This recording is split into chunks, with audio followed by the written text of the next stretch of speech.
My name is Grace Hayek, and on behalf of the Glencoe Public Library, I welcome you to our webinar with writers from Off-Campus Writers Workshop, which is based in Winnetka and is the longest continuously running writing workshop in the country. The workshop recently observed its 75th anniversary. To celebrate, it published Turning Points, an anthology of short stories, memoirs, and creative nonfiction by its members. If you'd like a copy of Turning Points, we're giving away free copies to the first 3 people who come to the library reference desk and ask for one. All right, tonight's event features writers Lisa Sukenik, Tom Sandell, Susan Van Dusen, and Jerry Suter. The moderator is Kelly Q. Anderson. I'll introduce Kelly now, and she will in turn introduce the panelists and get the discussion started. Kelly Q. Anderson is the Vice President and Director of Promotions for Off-Campus Writers Workshop in Winnetka. She is an award-winning writer who specializes in ghost stories, flash, creative nonfiction, and mediocre poetry. This is by her account. Her work has been featured in Atticus Review, the Citron Review, Litro Magazine, and Lucky Jefferson. Her short stories were published in Turning Points and in Capsule Stories' second isolation edition, which featured stories created entirely during quarantine. She holds 2 degrees from the University of Iowa and further studied at the Writers Loft and Story Studio. In 2022, she was awarded a first prize fellowship for creative nonfiction with the Porches Writing Retreat in Norwood, Virginia. And this August, she will serve as writer in residency at the Writers Colony in Eureka Springs, Arkansas, where she will be at work on her manuscript titled How to Change a Town. Kelly, we're so pleased to have you here tonight, and I will let you get started. Grace, thank you so very much.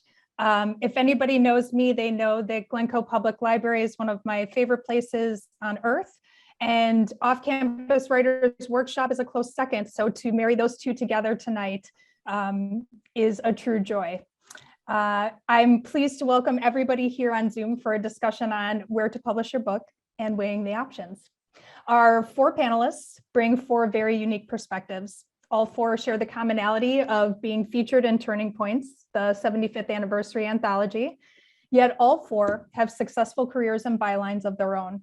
And I will get it started by introducing them now. Lisa Sukenik is a poet, author, and teacher at the University of Chicago Lab Schools. She was a finalist in the Many Voices competition and a winner of the Prairie Writers' Day Manuscript Contest in 2016. In 2019, Lisa was awarded a finalist in the Regal House Fitzroy's MG Kraken Contest for her novel in verse, Miles from Motown. Lisa, give a little wave. Moving on, we are pleased to welcome Tom Sandell. Tom has been writing since his 20s. His first novel, A Bloodline of Kings, was a finalist for the Historical Fiction Independent Publisher Awards. It was subsequently translated to Greek in 2006. Since then, he's written 22 additional novels and novellas, short stories, and flash fictions, which he publishes on his weekly blog. Welcome, Tom. Susan Van Dusen is an award-winning writer of books, editorials, and magazine articles. Her genre of specialty is the cozy. Think Agatha Christie, Queen of the Cozies, who presents us with quaint little villages, with characters displaying quirky personalities, and an amateur sleuth who often outsmarts the police. Susan's most recent book is The Missing Hand. Welcome, Susan. Thank you. And then rounding out our group, we are so pleased to have Jerry Suter. Jerry is a merchant, seaman, artist, international photojournalist, filmmaker, video and television producer, director, and writer. Amazon lists 31 of his 50 publishing titles. His new fiction evolves from his love of history, romance, bold characters drawn from his own experience, and he describes fiction as a whole new world that is both fun and frustrating. So thank you to everyone for agreeing to participate in our panel tonight, and let's get underway. Tom, I would like to start with you. Publishing is constantly changing from 10 years ago to 5 years ago to even where we're at right now. Can you please share a little bit about the way that things used to be versus the way that they are now? Sure. First, I'd like to say, though, that your choice of avenue is in part based on what it is you want to achieve with your writing. So if you're looking to be a celebrity or to make an income out of it, that's one path. If you're looking for self-expression and validation, that's another path.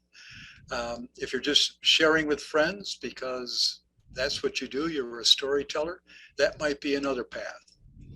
So the industry has hugely consolidated at the level of print, but it also has hugely expanded at the level of self-publishing, especially online. And so as you're making your decision, there is the big five, which is Penguin Random House, Simon & Schuster, Hachette Livres, HarperCollins, etc. And below that level is another set that might be like Grove Atlantic or Chronicle Books, etc. Those dominate the published print books in the traditional manner. Query letters, agents, that whole process. But on the other hand, anyone today can publish. It maybe was always so, but it's never been easier. So there are a myriad of organizations that will help you publish, whether it's Amazon KDP or Author Solutions or Lulu or Smashwords, etc. So there are plenty of avenues for getting yourself out and having your work appear. The real question, as I said, is what do you want to achieve? Because depending on what you want to achieve, one avenue might be better than the other. Thank you, Tom. Lisa, would you care to chime in here and share, based on your experience, a little about the way that things used to be with publishing versus how they are now and your thoughts on that? Sure. Basically, I'm coming from a different avenue, looking at children's publishing versus more typical adult publications. And so I think right now what we're seeing is the market for young adult and middle grade fiction and new fiction on the other end is really skyrocketing right now. And so there's markets available now that have opened up for children's publishing that maybe in the past have not been as vast. So that's an area that is really kind of taking off. And certainly looking at, there's a lot more small presses coming up, right? If you want to publish with a small indie press, those are available as well. And also what Tom was saying, if you're looking to publish under, to self-publish, those are options as well.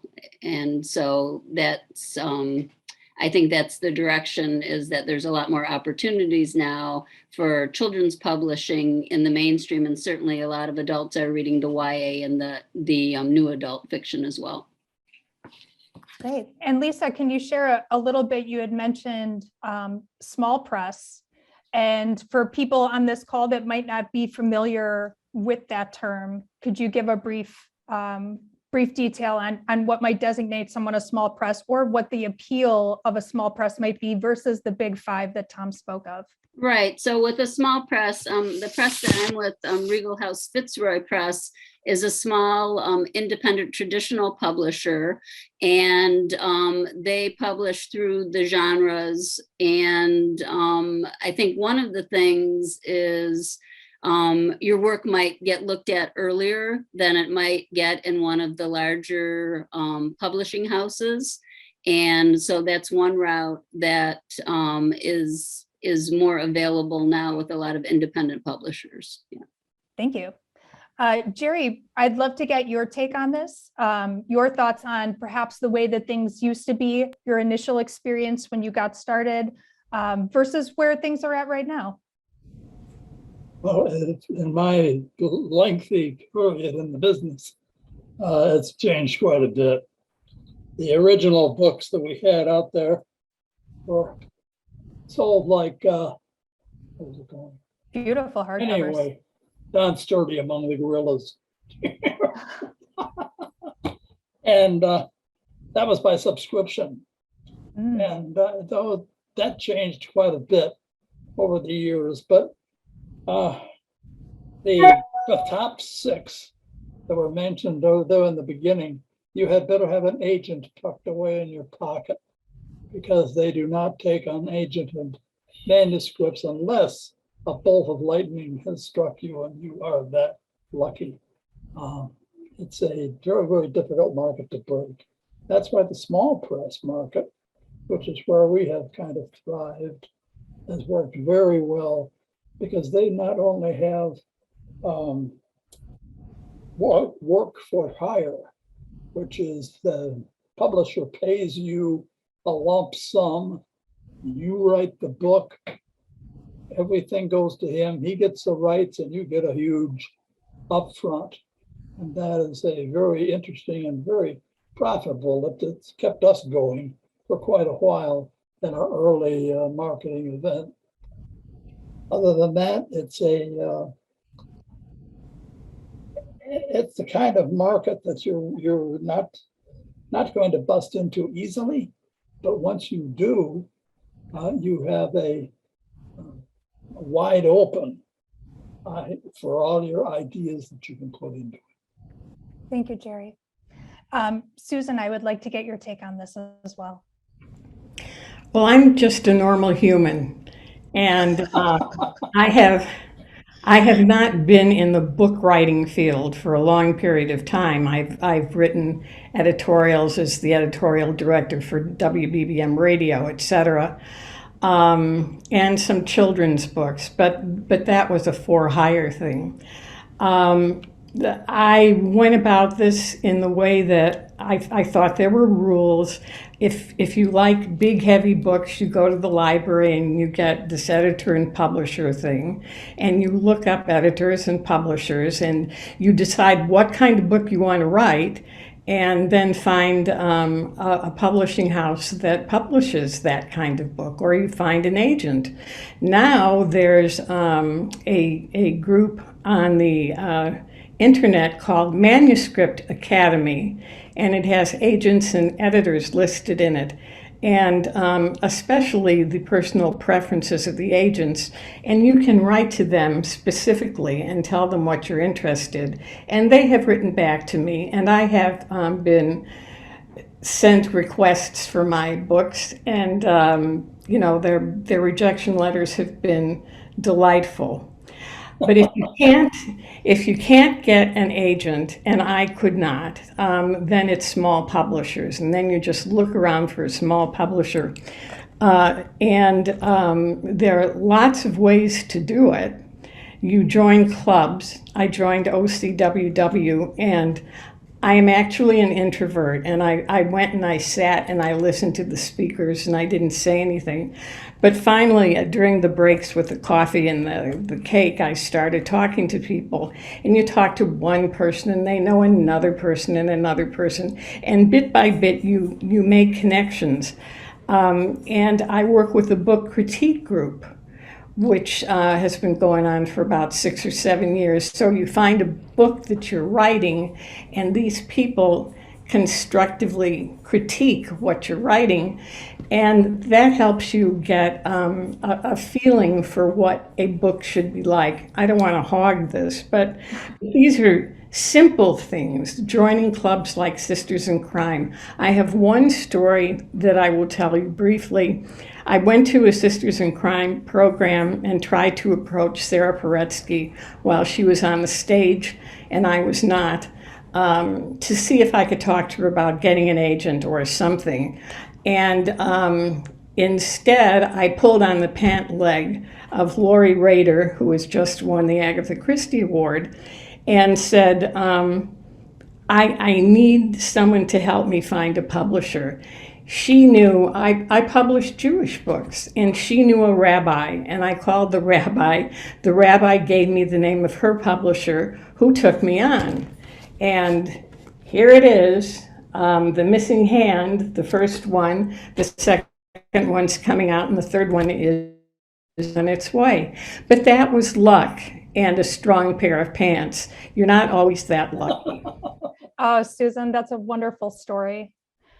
Thank you so much for sharing that. And that really brings me to the topic here of both rejection and setbacks, because I would venture a guess that everyone on this call had work that was pitched out and rejected somewhere only to be turned around and accepted somewhere else. So can we impart some warm encouragement, as well as perhaps even some personal stories of how you yourself have dealt with rejection or setbacks? And to kick this one off, we'll start with Lisa. Thank you. As part of the critique group, like Susan was talking about, a lot of writers belong to the 50 rejection clubs, right? That you haven't done enough if you haven't sent it out enough. I was in a different situation with my book, Miles from Motown, middle grade historical fiction, in so much as it won several different contests and prizes. And so I think that's another way to do this untraditionally. And so having won a manuscript prize, that gave me the ability to write to meet with an agent and get direct feedback and then query that agent. And that happened 2 times, which I was very fortunate to be in that position.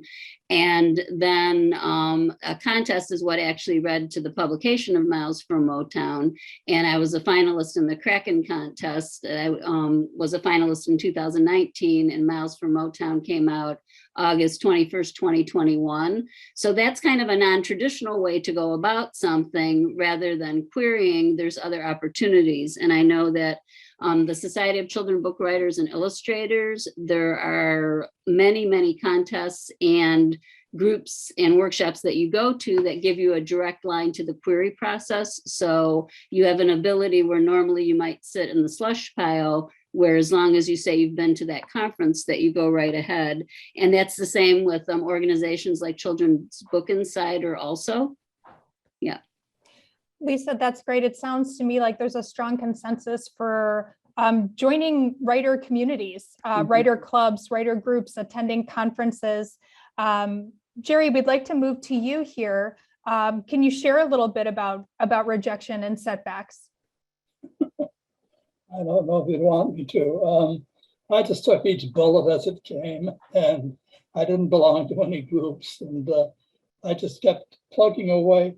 And occasionally you would find a rejection of somebody who would say, have you tried such and such publisher? Or I really liked the second chapter, that kind of thing. Because remember, most of the agents that you are going for are at once belonged to big editorial corporations who were part of the literary business. And they were cut loose, and then they put out their shingle as an agent, and now they are an independent businessman or woman. So it's they know the business, and you just have to, from my point of view, press on and do your very best. Learn to write. Do your very, very best writing, and you will get an agent or get a publisher. And Jerry, I appreciate you sharing that maybe you were a bit of an outlier by not belonging to groups, but just kind of keep plugging away, and that still worked for you, and that also presenting great writing worked for you too. I like hearing that. Susan, please chime in and share your thoughts here. Well, I still believe it's important to join groups. Not as many as possible, because like Jerry, I can't just write and have someone publish it. I mean, I got to get that agent, and if you can't get the agent, you find a small publisher. I think it's easier for someone like me to find a small publisher. There are some caveats, however. And a small publisher may be so small that they don't help at all in marketing. And that is a really big problem, because you end up taking care of it all. And maybe Jerry takes care of it all. I'm not a sales person per se. I don't like to go out hawking my books. It's difficult for me. But a small publisher, I think, is best for me. At least it has been up to this point. Great, thank you. And Tom, can you chime in and share a little bit here too about both rejection and setbacks, or whether if you want to share more about groups too, that's okay as well. Sure. My first publications actually were not books. They were historical games and associated articles. And I had a couple published through the traditional process of query letter and providing examples and so forth, sample work. And they were published in Britain. My third game, which I really liked, went out to innumerable game publishers in that genre and got applause, if you will, but no one wanted to publish it because of the subject matter, which was considered too obscure. And so that particular piece languaged. But the interesting thing is there was a buzz around it because people actually liked the game. They just were fearful of putting their money into it on a fairly esoteric subject. But lo and behold, about 20 years later, another game company had it recommended to them. They tested it, they contacted me, and it was published in their premier issue of their magazine as the lead game. So to some degree, it's simply becoming known. And you all of these avenues, whether they're through groups, whether they're through the serendipitous of a small publisher or whatever, it is getting yourself within the industry, becoming known, and then the magic begins to happen. Thank you, Tom. Yes, Jerry, please.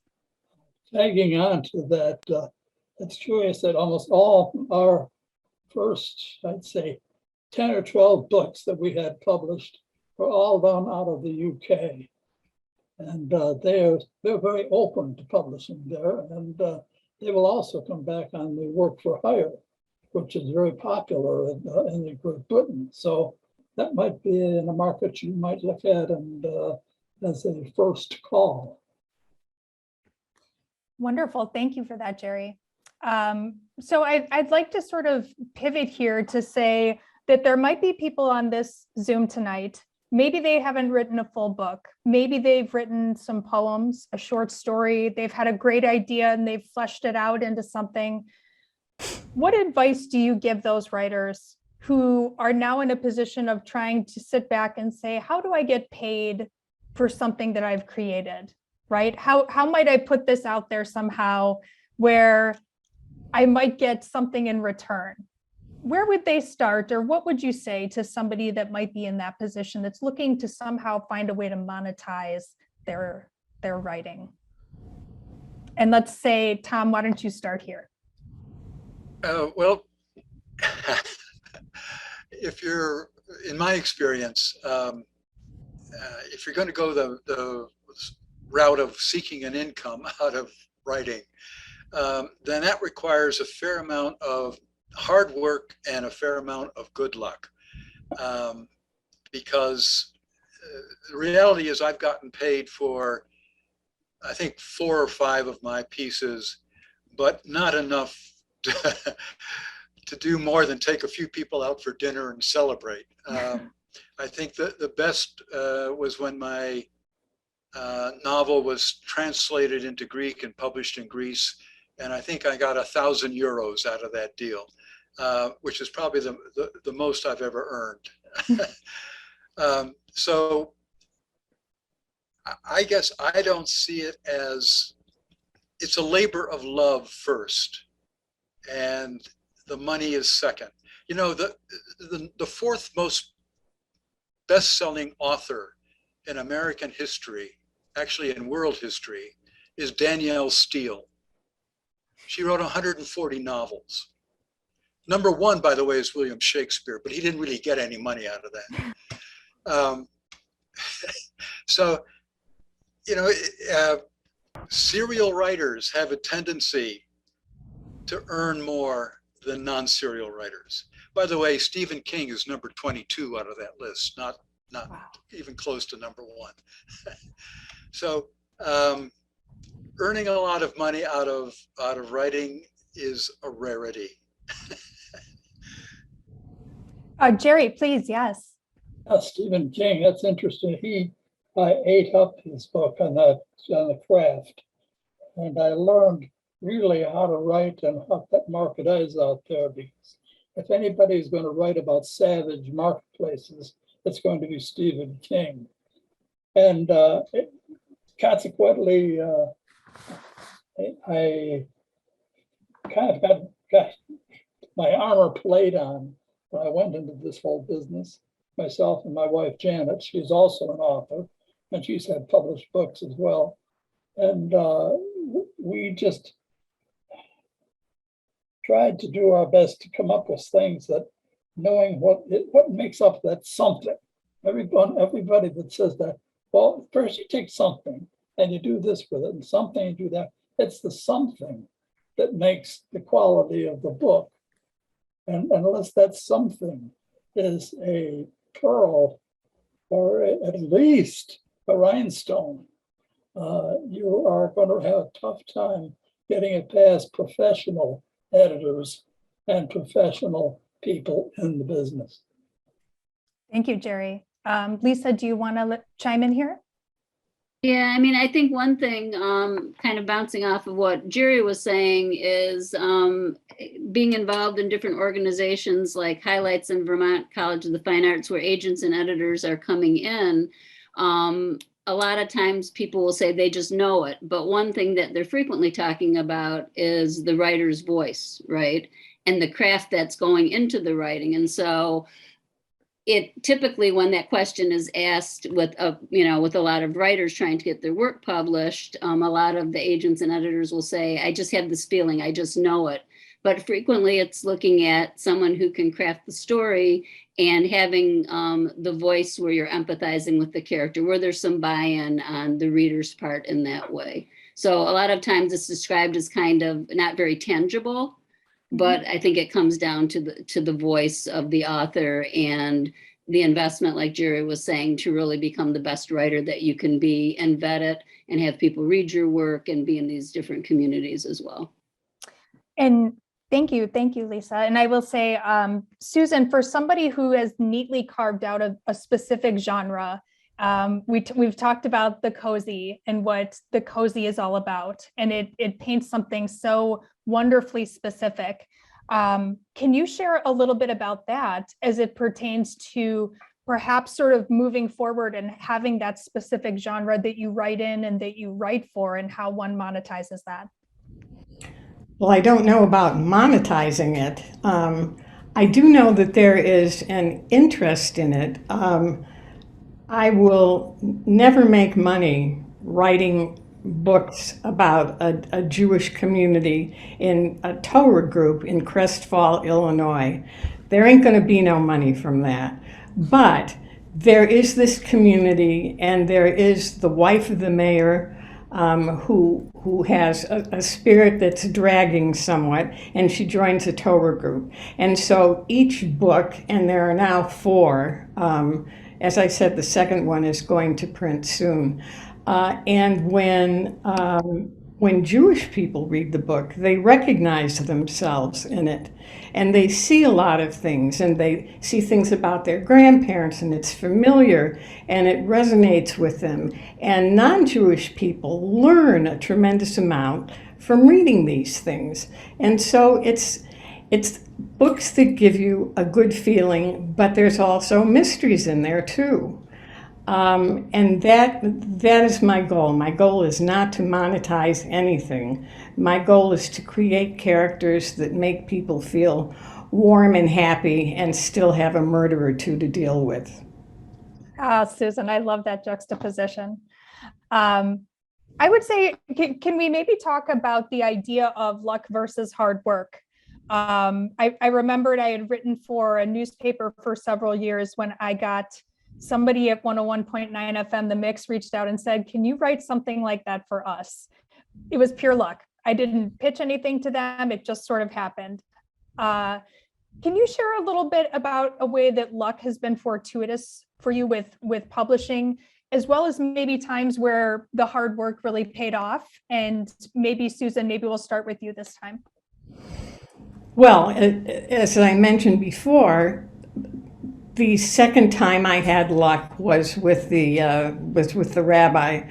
The first time I went to a writing camp, and I sat myself in the cafeteria, and the leaders of the camp were in the cafeteria talking about what they were going to do.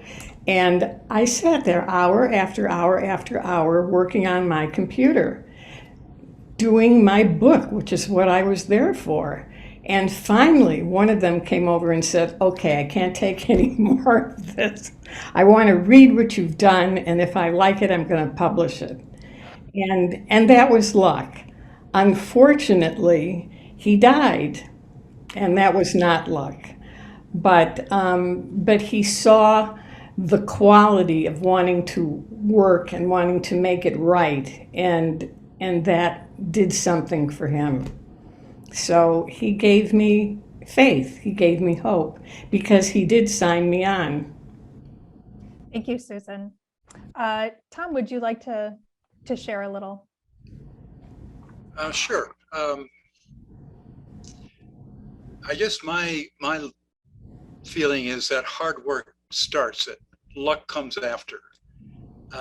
You've got to have a quality set of writing, as others have commented, whether it's your initial work, the critique group's comments, your subsequent revisions, as Lisa said, you're making it the best you can. All of that is required first. So the hard work is the basis. And then somehow luck happens. And as your example, Kelly, or my example with that game, somehow if you're out there and you've done the hard work, then it begins to be recognized. From my viewpoint, another piece of luck for me was discovering Off-Campus Writers Workshop. And as a result of discovering that workshop and joining it, I have been part of a critique group of other quite capable writers, and we work hard to help each other improve our examples, our work, which means that I feel much better about putting it out there than if I simply done it on my own. Part of the reason, first off, I'm a storyteller, so I like to tell stories, and that's why I do it to begin with. But until you're validated by other people enjoying your work, whether it's simply a critique group or it's Danielle Steele and the world, it really is that validation that makes you certain that you can be a writer. Thank you, Tom. Jerry, yes. I started out as I got into the newspaper business. I started out as a photographer, and then I graduated into being an editorial cartoonist. And my captions for my cartoons got longer and longer and longer. And finally, Dick Stasiucci of the Midwest Magazine asked me if I would do an article, because he knew I was going out west, and if I could do an article on the rodeo when I got out there. And I said, well, sure, what do you want? He said, well, take a bundle of the Midwest magazines with you. You'll see how we write and see what you can do. And that's what happened with me. I wrote an article for them, and they loved it. And I went on to do things up in Colorado, and that finally, when I got to Africa, I picked up extra shots for them, and it went on from there. And that's what spurred me into international photojournalism. And along that, got me into the longer books, and it's the rest is history. Gary, I like that you shared something important here, which is that if someone wants to write for some specific place, a magazine, a website, sort of immersing yourself in the work that's out there, reading the articles, perusing the short stories, if it's the New Yorker, if it's the Paris Review, if it's a small online literary magazine, but reading constantly and following them, it sounds like seems to yield a better potential for getting featured in them. Well, sensitivity to style makes you sensitivity to a certain audience. And the more you're sensitive to a particular audience, that is someone you can write to, and eventually you'll hook them, and then you can go on from there. So yes, it is. I was a big fan of Playboy for a long time. I started to write articles. Oops, sorry, Jerry, you slipped into being muted here. And it's fun because it's right when you started talking about Playboy, which I'm sure perked up the ears of everyone on this call. Sorry. Hands above the head. Anyhow, the idea of sensing style, writing to that audience, that's a great way to begin digging into things like short stories of your own, and the rest, reaching an audience different from the style you started with in the beginning. Thank you. And Lisa, again, would love for your take on this, the balance of luck versus hard work as it pertains to publishing and the successes that you have had through that. Yeah, I mean, I think it's like it comes part and parcel, because obviously as a writer, it's a very private activity typically until it gets to the next stages where people are looking at it, and versus public. And I think part of the key is being around the professionals and being around other creatives and using that knowledge kind of as a creative use is kind of what I hear Jerry talking about. And I think you also have to be a risk taker and to consider yourself a writer. Like, when did each person out of all of us start saying you were a writer rather than I'm a teacher and I'm a writer? You know, what makes you a writer when you become that person that you can give that name to yourself? My background had been in poetry, and when I came to the University of Chicago to the laboratory schools, I took classes at the Graham School. They had a certificate program in poetry, and I had the privilege of working with Alice George and Dina Ellen Bogan.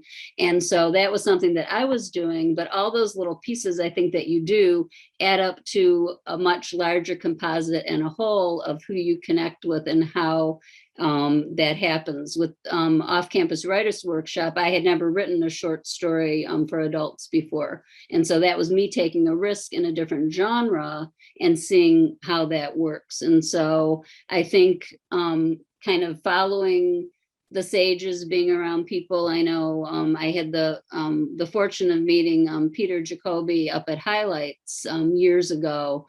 And I read one poem, from my then manuscript, and just a nugget that he took out of that gave me enough confidence. So I think it builds slowly over time. And then at some point you transform into that person where you see yourself as a writer due to all those influences and output as a writer. Thank you. I did see some of the chat, and there was someone that asked for a little bit of discussion on agent versus editor, and maybe someone who could just share a little bit about that. Tom, would you want to share a little bit about your work with editors, your work with agents, and sort of the roles that they play for a publishing writer? Be truthful, I've never worked with an agent, but I have worked with editors. And from my viewpoint, the editor's role is pretty critical to improve what you've brought as, I won't call it raw anymore, it's better than raw, but it's having another set of eyes look at it and question and ask you, is this what you intended? And to make suggestions on how you can improve that work. In my experience, an agent doesn't require, or excuse me, an editor doesn't require you to make the change, but does demand the best out of you in terms of what you want to accomplish with what you're writing. And so you still control your work. It is your work, but side by side with the editor, you're making that work better. Mm. So I'd like to sort of steer this back to the Glencoe Library. They've partnered with us on this event. Glencoe Library has always been supportive of writers and their craft, and truly they house worlds of books within their walls. So my question for the panel is, share your best tip here for utilizing library resources in helping any writer on their publishing journey. And you can feel free to share a book that has been helpful. I know that I myself personally, I use the genius that is a librarian to provide comparable titles. For anybody that has queried a book, you often have to give 3 comparable book titles saying that my book is similar to these other books that are already in existence. And one of the most ideal scenarios is when you can go into the library and have a librarian rattle off the top of their head comparable titles like it's no big deal. So maybe I'd like to start with Susan. Susan, can you tell us your best tip for utilizing library resources?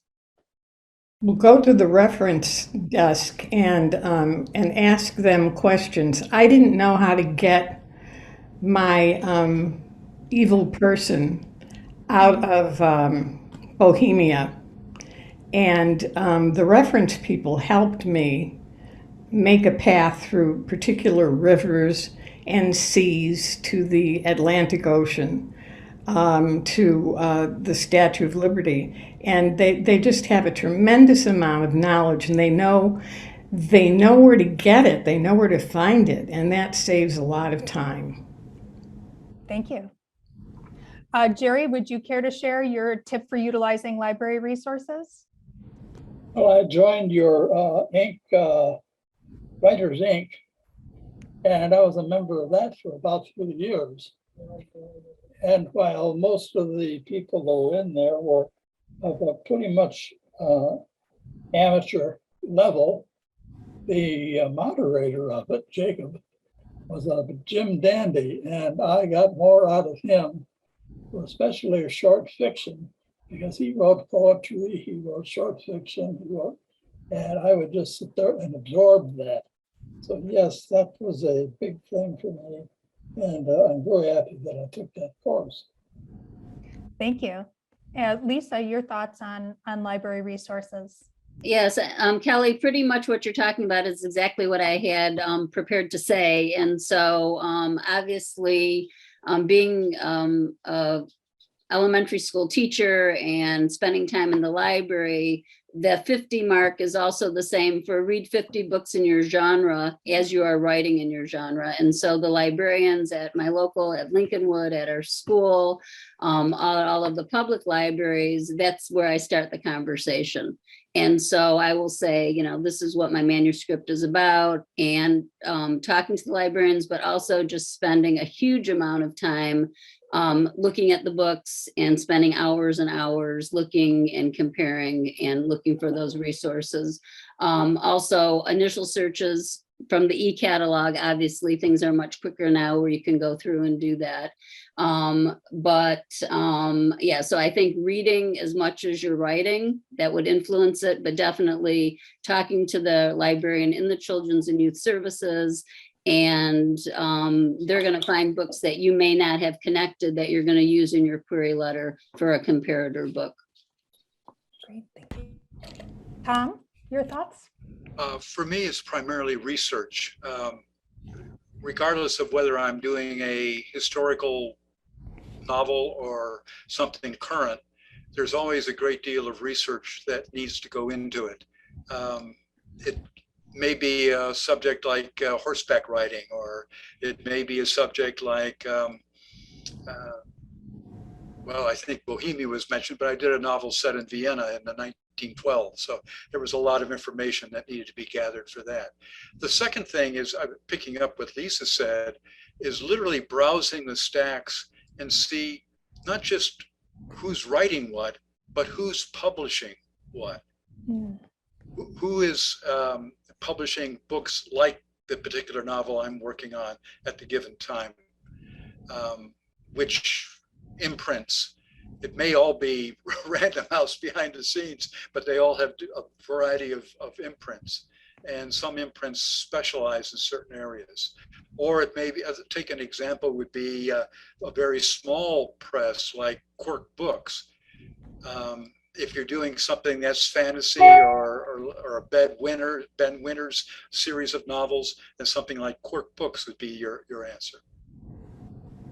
Yeah. Thank you. Also, just to piggyback on Thomas, also is reading the acknowledgements, right? You're going to get a lot of information about the different authors and also the people that they have interacted with as well for querying, et cetera.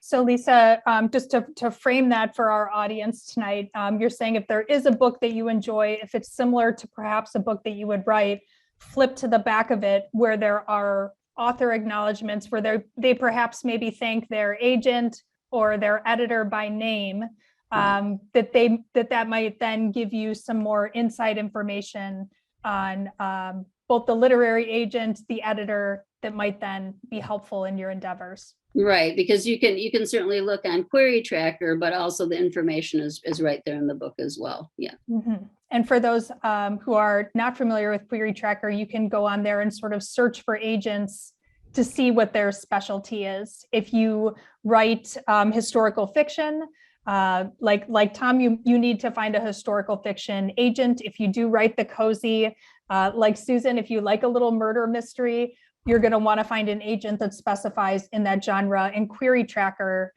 is a way to sort of, it's Google for literary agents, I would say. Does that sound right, Lisa? Would you agree? Yeah. Okay. We are coming to about 7:50, so I would like to maybe see if we've got questions in the Q&A from our audience that we might be able to address, and I will turn that over to Grace Hayek. We do have a few questions.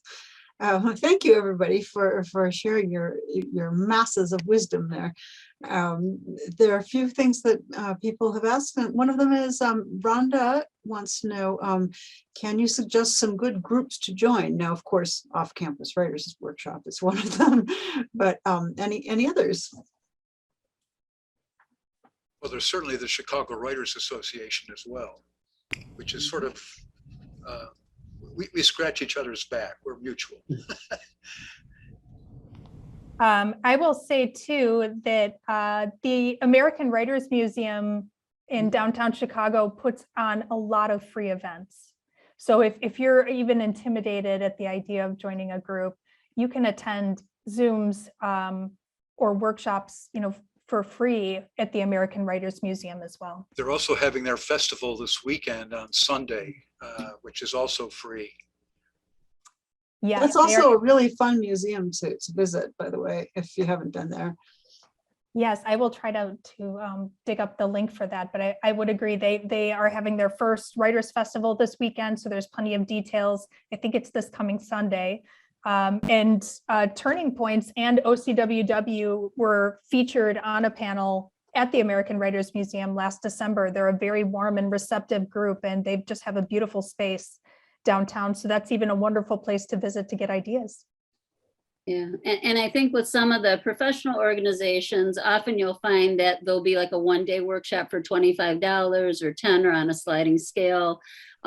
Story Studio has those in Ravenswood, and for virtually the Writing Barn for children authors in Austin, Texas also. Excellent, thank you. Let's see. Oh, I'm sorry, Susan, you had suggested another one that had to do with murder. Do you remember? Was it Sisters in Crime? Yes. Sisters in Crime. Okay. Here's a question from Lewis. He says, any suggestions on writing a memoir? And that's the only information he gave. So it's a pretty open-ended question, but anyone want to field that? Jerry? Oh, you're on mute, Jerry. Jerry's muted. There you go. Now I'm doing. Live an exciting life. I mean, a memoir is something that you have to tag the reader with it as well as you have to take a reader with any form of literature. Now, you may have one that is very based in a faith or based in a particular story that happened in Chicago or based in somewhere.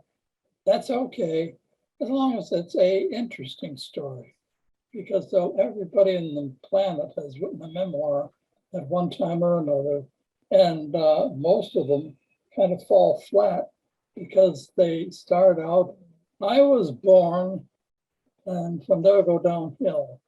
So I would recommend anybody to read memoirs before they pick up their pen to write one for themselves. Sound advice. Anybody else? I would just add, all of us who write draw on our own experiences, and though they're not memoirs, they're highly fictionalized.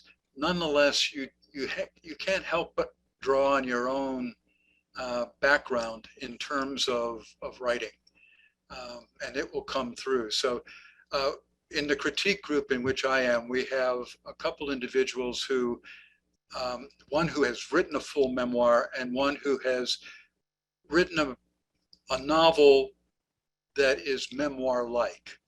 And so you sort of have to decide, are you telling the story of your life, or are you telling an embellishment that is informed by your life?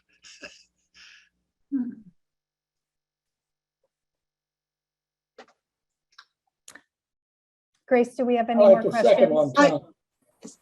Sorry. Oh, Grace, I was just gonna say, are there any more questions? in the Yes. chat? Yes, there are some. Daphne asks, oh, I know Daphne. Hi, Daphne. How do I pick a sample of writing to share in a query letter or even with a critique group? It's a good question. Picking a sample. Susan, do you belong to a critique group?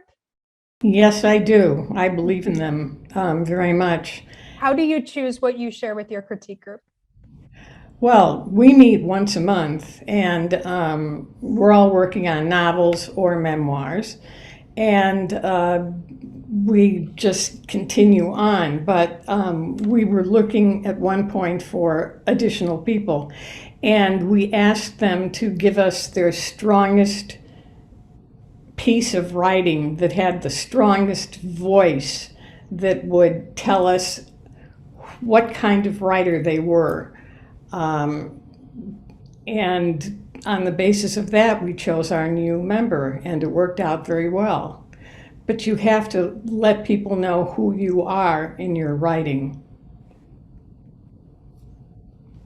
And I will just add on to that to say that normally when you're sending a query, you don't send a writing sample unless an agent would ask for it. And oftentimes it's usually maybe 5 pages pasted right in, but it's well known that you don't send anything until they say, send me a sample. Usually your query is just sort of the very brief pitch.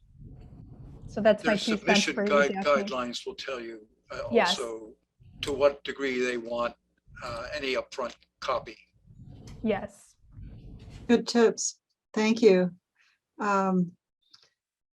Lisa, do you have anything to add to that, to how to pick a query or how to pick a sample in a query letter? Yeah, I think it can be genre specific, because like Susan was talking about, our critique group, we started off as actually picture book, and over time it became novel.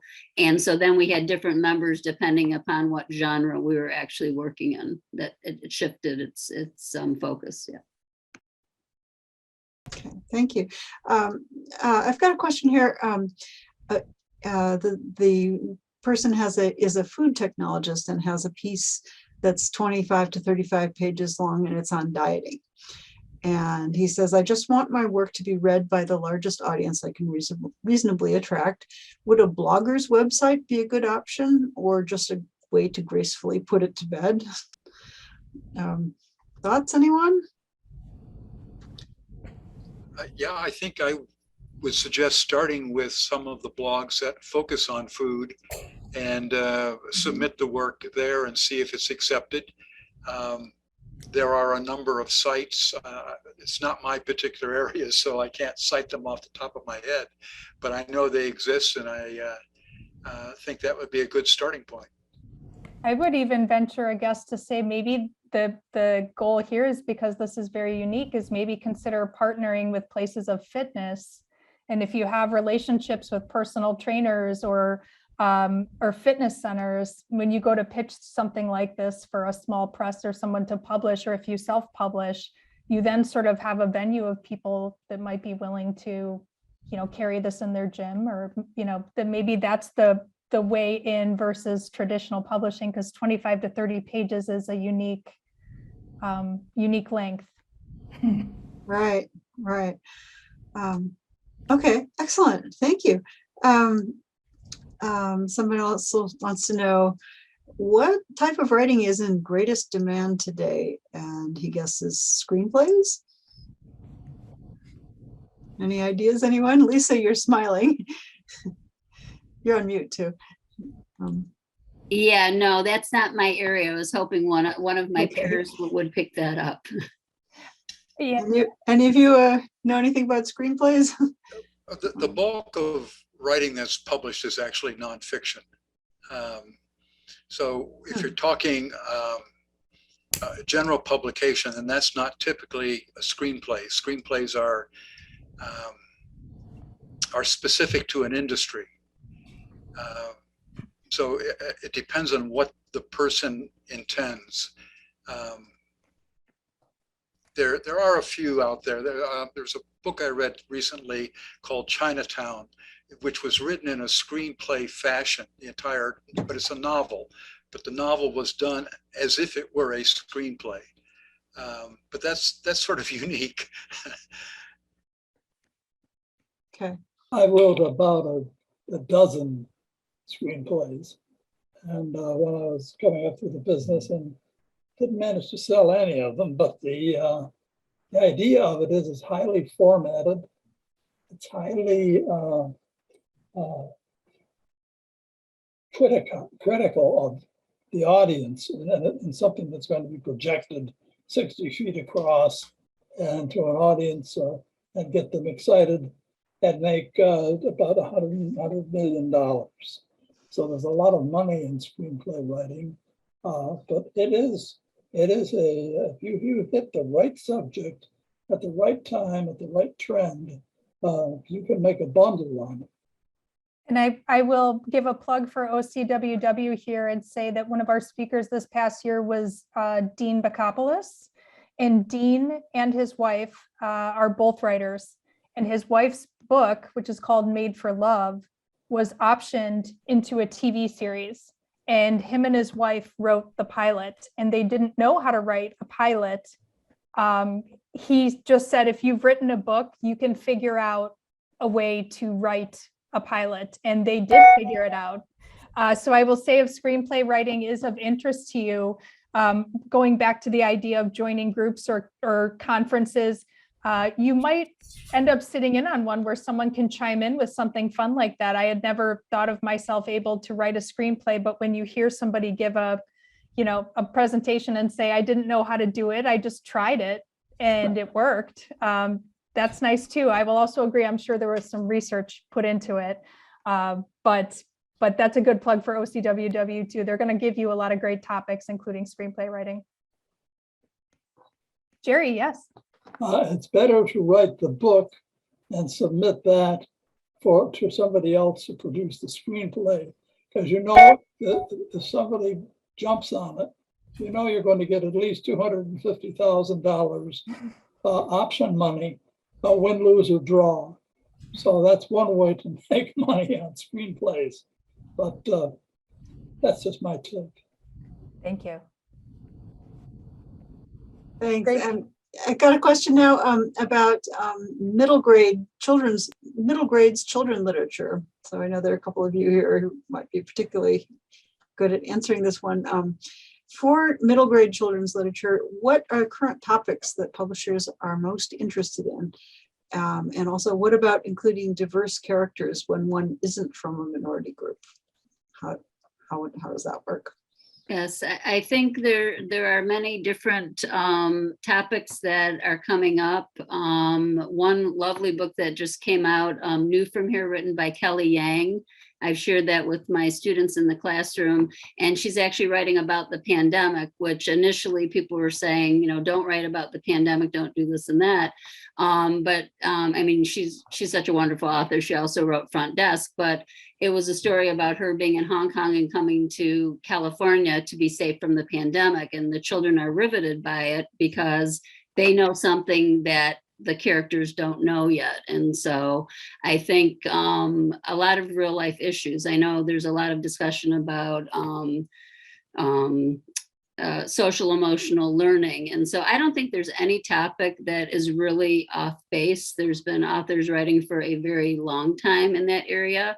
And regarding the diverse voices, I've spoken with Jacqueline Woodson many times. And what she is saying is, if you're not from that background, do your research, vet your book, make sure it's out there in those communities, and do your due diligence. Lisa, have you heard the term sensitivity read before? Yes. Also, yeah, definitely sensitivity readers. Beyond, you obviously want to go beyond family and friends. And that is a professional job that people will do for a variety of cultures, religions, and yes, people, that is definitely a necessary way to approach that. Well, you've done some writing for kids as well. I seem to remember something about Well, yeah, I'll share, with children's writing, I will say it's tricky. I had an agent for a children's book, and the average lifespan of a children's book is about 18 months before it goes out of print. And it's really hard, because if you think back to maybe the handful of books that you can recall from your youth, picture books, board books, things that have really stayed with you over time, it might be difficult for you to name 20 of them. And that's not to say that 20 books didn't move you, but when you walk into a bookstore and there's just endless rows of amazing, incredible, thoughtfully written books, it can be daunting to always find the gems. And I like to think that all of them are the gems, of course, but it can be a difficult industry. I would say you really just want to research your agent. I am not an illustrator, so when I would send out queries, I would be a picture book writer, but there's a lot of agents that are like, I only want writer illustrators. I don't want to have to deal with a writer and bring in an illustrator. And if they need to bring in an illustrator, understand that means sort of whatever you earn from that is going to be directly split with an illustrator. So to just go along with having reasonable expectations for that, if a children's book only comes out and lasts 18 months in print, there's very little to be gained from that. And that being said, it could still be an incredibly rewarding and fruitful experience to still do it. It ended up that the 5 publishers didn't pick up and publish my book, but it was a very cool and enjoyable process. When I submitted it to an agent, he said, I don't even think it needs edits. I really love it the way that it is. I can tell that it's well read, that the syntax is there. So that was great. And I've thought about sending it out again. Probably enough time has passed that maybe it's back on trend or something like that. But I often find just have a lot of tenacity with it, because there's someone out there that wants the children's book that you've written. There is definitely an agent that wants that book. You just have to find it. Thanks. Very encouraging. Meg asks, does anyone have any specific websites to search on where to print short stories? Any tips? This is a question that possibly research librarians could help you with. And I'm not one of them, but you could certainly call or visit the library. Do any of you have any suggestions, though, where to publish short stories?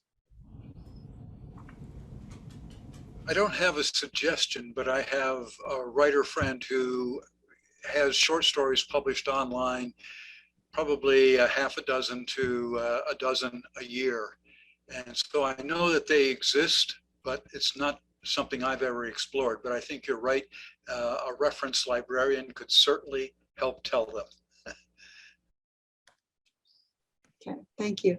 I will say too, as someone that writes some weird things, including mediocre poetry, Submittable is sort of like Google for trying to find a place for your short stories, a place for your 25-page dieting piece, a place for 2 poems that you wrote about a ghost. I also like Chill Subs. Chill Subs is also a newer type of search engine for where to place your stories. You can find places that pay.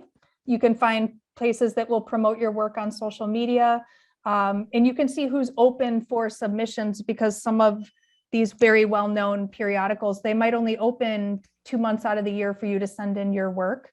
But Submittable is great, and I like Chill Subs as well. And I'll see if I can put Submittable in the chat for you. Thank you. And there are a couple other links in the chat as well.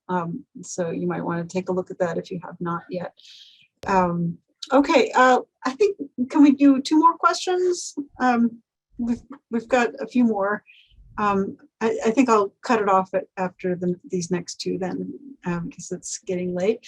Rhonda asks, what's the best way to get a column published besides starting your own blog that nobody reads? I'd read you, Rhonda. You sound fun.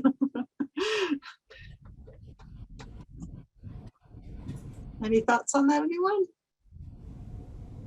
Starting a column. A column on what topic?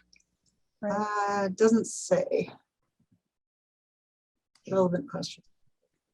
I would ask if you're inspired by any current columns in existence, because they're not that they're died out, but I say that as a columnist. I was a columnist for 6 years and it was lovely.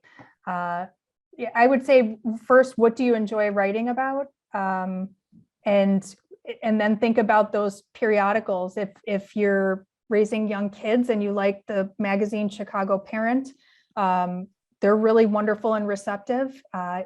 If you're really interested in things like yoga or meditation, there's magazines and websites that would maybe want your monthly musings on that. So I would say, yes, it depends on what you're interested in, but also maybe narrow it down that way. Update. Rhonda says it's a humor column directed toward or about boomers. So boomer humor. So